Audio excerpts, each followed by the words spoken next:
This is a parable, which is a little story that teaches a big truth in Luke 18. And these are not their real names, but I call them Religious Ricky and Larry the Loser. Okay?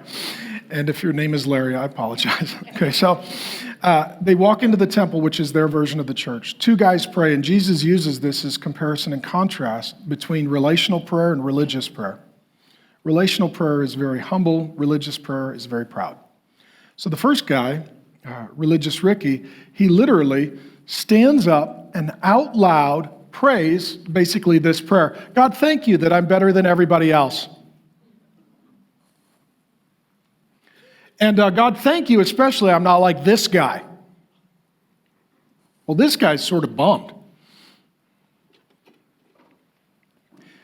Larry the Loser, we're told that he can't even look up. He's just totally embarrassed. He knows that he's wrecked his life. He did it wrong. He made mistakes. He's not going to excuse himself. He's just like, God, I'm a sinner. I have wrecked my life. I'm asking for mercy. And what Jesus says is, I tell you that this man and not the other left justified in the sight of God. The point is this. In prayer, we look up to God, and that keeps us from looking down on others.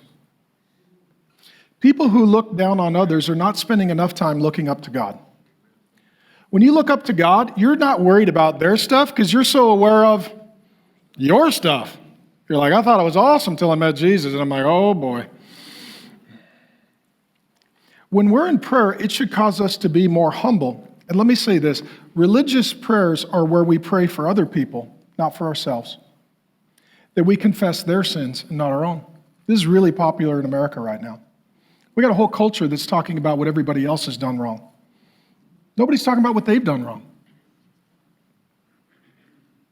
That's a religious disposition and spirit. It's demonic.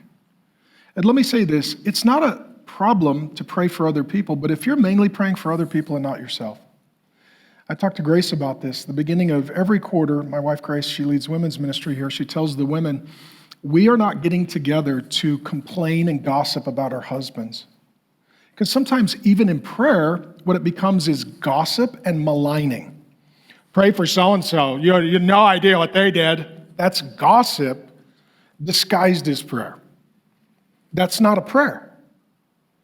That's gossip.